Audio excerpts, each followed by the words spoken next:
Today, we're jumping into a proposed new law in Italy. According to one source we're looking at, this isn't just some local issue. It's a decision that could be a massive turning point for the entire Western world. So let's break down that argument. A decision that could redefine Western civilization? I mean, wow, that's a huge claim, right? It's definitely designed to get your attention, and it sure got mine. So what exactly is this monumental decision that the source is talking about? So yeah, that's the big question on the table. What is this decision, and why is it being framed as something so incredibly important? To really get it, we have to start with the nuts and bolts of the proposed law itself. Okay, so first things first, the proposed ban. The source we're examining lays out all the specific details, so let's dig into what's actually being proposed here. The source really makes a point of showing just how comprehensive this bill is. You can see it right there, a ban on the burqa and niqab in all public spaces. But look at this key detail, no religious exemptions. It's meant to be a universal rule. It also greenlights mandatory ID checks, which, interestingly, isn't totally new. It actually builds on an old anti-masking law from the 1970s. And to make sure the law has some serious teeth, the penalties are pretty steep. The source points to fines of up to $3,000. That's a major financial hit, and it really shows just how serious the bill's supporters are about this. Okay, so those are the mechanics of the law. But for a law this sweeping, you need a powerful reason, right? So what's the official rationale? Let's get into how the source presents the core argument for why this is supposedly so necessary. The source puts this quote from Prime Minister Giorgia Maloni right at the heart of the entire debate. And this statement, it really cuts to the core of their argument, the idea that this isn't just about public policy, it's about a fundamental clash of cultural values. This slide here lays out the argument from the source's perspective crystal clear. The story they're telling is that this has nothing to do with fashion or personal choice. Instead, the focus is all on these much bigger ideas: cultural separatism, foreign influence, and the whole concept of a shared public space. Now, according to the source, this proposed ban isn't happening in a vacuum. It's framed as just one piece of a much larger national strategy. So let's take a look at the other policies that are being presented as part of this bigger picture.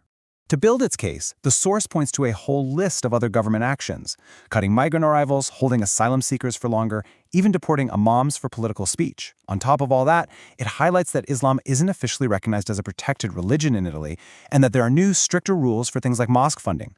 Put it all together, the source argues, and these actions paint a picture of a very consistent policy direction. And according to the source, this isn't just an Italian story. The argument is that what we're seeing in Italy is actually echoing all across Europe, which suggests it's part of a much wider continental trend. This timeline really highlights the pattern the source is pointing to. It all kicks off with France way back in 2011, the first Western country to do this. And from there, you kind of see a domino effect, with countries like Belgium, Denmark, Austria, and Switzerland all following with similar laws. This context is really key to understanding why the source presents Italy's move not as an outlier, but as the next step in a much bigger trend. Now you might be wondering, is this even legal? Well, a crucial point the source makes is that these bans have legal backup. The European Court of Human Rights has actually upheld them. The court's reasoning is that governments have a right to promote what they call social cohesion and protect the idea of living together. So we've seen the laws and the wider European trend. But the source argues there's one big theory that explains why this is all happening. And it uses a very specific term for it: civilizational populism. Let's break down what that actually means. So what on earth is that? Well, as the source defines it, civilizational populism is this ideology where people believe their entire civilization, in this case European, is under threat from foreign influences.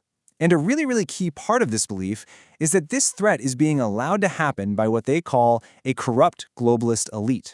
It's a pretty powerful idea for understanding the energy behind these movements. So how does a movement like this actually get off the ground? The source presents this 5-step chain of events. Step 1, elites want cheap labor. 2, this leads to open borders. 3, the public starts to protest. 4, those protesters get branded with negative labels. And finally, step 5, according to this theory, that dismissal is the exact thing that fuels the populist backlash. It's a pretty clear sequence of action and reaction. And this all leads to what the source describes as the ultimate result. This political movement sparks a reemergence of Christianity in the public square. It's positioned not just as a faith, but as a cultural and political bulwark that's their word, against what they call the Islamification of European culture. So, after laying out the laws, the trends, and the theory, what's the source's final message? Let's look at the ultimate takeaway it presents and why it's framed as a story that matters way beyond Europe. The source wraps everything up with this incredibly stark message. It's not presented as a complex debate with shades of gray, but as a simple, clear choice between two very different futures.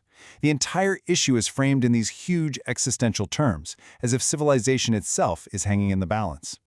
And that brings us to our final thought. The source we've looked at today argues that nations are facing a fundamental choice. And that really leaves us with a much bigger question to chew on. In our deeply interconnected world, what does it even mean for a society to define its own identity?